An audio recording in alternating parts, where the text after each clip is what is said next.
రేపు చూడండి ఇట్లాగా పైపదంతా కొరుకుతారు చూసారా, ఆ టైపు. ఇగోండి ఇటైతే పళ్ళు చూడండి. నేనైతే దేవుడనే అనుకుంటున్నానండి. మా ఇంట్లో వాళ్ళకి షేర్ చేస్తేనే మా వాళ్ళు ఏమన్నారంటే ఎలకైనా వచ్చిందేమో అన్నారు. ఎలకొస్తే ఇంత వదిలేసి వెళ్ళిపోతుందా అండి? అదొకటి పూజా మందిరం అంతా అల్లకల్లోలం చేస్తుంది. మంకీ వచ్చిందంటే మంకీ కూడా అంతే. ఒకవేళ వచ్చినా కూడా మొత్తం కిచెన్లో సామాన్లన్నీ పాడేసి డబ్బాలన్నీ తీసేస్తుంది కదండి. మాకు ఏదోటి చూడండి డోర్ కూడా ఉండదన్నమాట. అంటే కబోర్డ్ కూడా ఉండదు. అంటే అర్థం ఏంటి? మంకీ వస్తే వదులుతుందా? ఇదొక్కటే ఎందుకు ఇలా వదులుతుందండి? అసలు ఏం వచ్చి తిన్నాదో నాకైతే అర్థం కావట్లేదండి. చూడండి పళ్ళ గుర్తు. ఇవన్నీ పళ్ళే. 1 2 3 4 5. ఇదేమో మొత్తం అని పెట్టి కొరుకుతారు కదా. ఇక్కడో పన్ను, ఇక్కడొక పన్ను, ఇక్కడొక పన్ను, ఇక్కడొక పన్ను. ఇటు ముక్క అయితే తిన్నారు. నేను మా నిత్యాన్ని కూడా అడిగాను అనమాట. ఇక్కడ చూడండి, మీకు ఇట్లా చూపిస్తున్నాను చూడండి. ఇవ్వండి ఇక్కడ ఇట్లా చూసారా పళ్ళ గుర్తు. అచ్చం పళ్ళేనండి ఇవి, తెలిసిపోతున్నాయి కదా.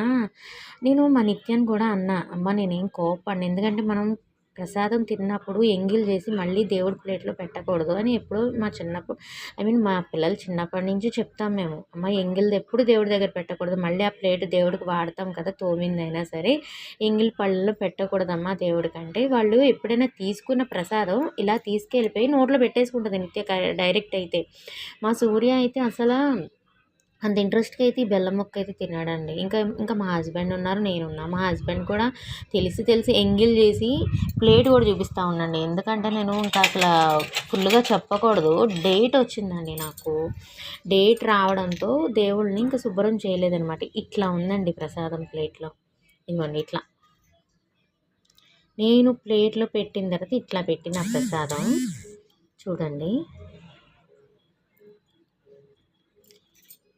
ఇదే ప్లేట్లో పెట్టాను నేను. 3 రోజులు అయిపోవడం వల్ల నాకు అడ్డొచ్చి కిలం కూడా పట్టింది చూడండి. నేను ఏదైనా అబద్ధం ఆడుతున్నానంటే ఇదిగోండి, ఇది కిలం పట్టిన ప్లేస్.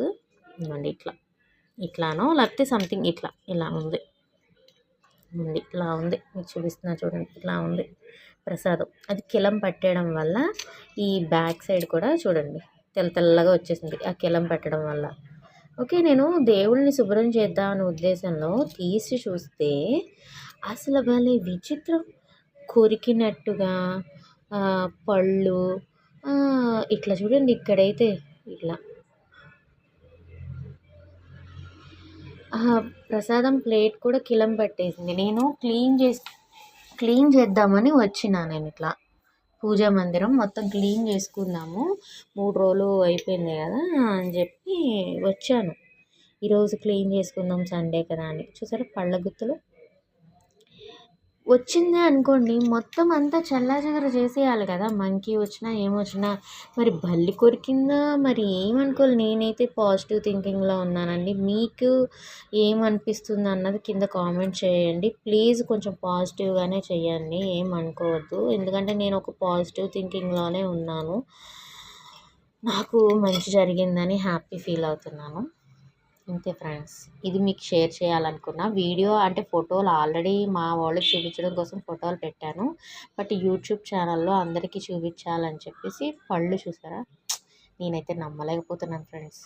వచ్చం పళ్ళే. ఒకవేళ మా నిత్య కొరికింది అనుకోండి, దాని పళ్ళు మొత్తం అష్టవంకర్లు ఉంటాయి. ఇంత క్లియర్గా అయితే ఉండదు కొరికినట్టుగా కూడా. నేనైతే చాలా హ్యాపీ ఫీల్ అవుతున్నాను ఫ్రెండ్స్. ఈ వీడియో చూసి మీకు ఏమనిపించింది అన్నది నాకు కింద కామెంట్ చేసి చెప్పండి. ప్లీజ్ లైక్ చేయండి, షేర్ చేయండి, మన ఛానల్ని సబ్స్క్రైబ్ చేసుకోండి. Bye friends.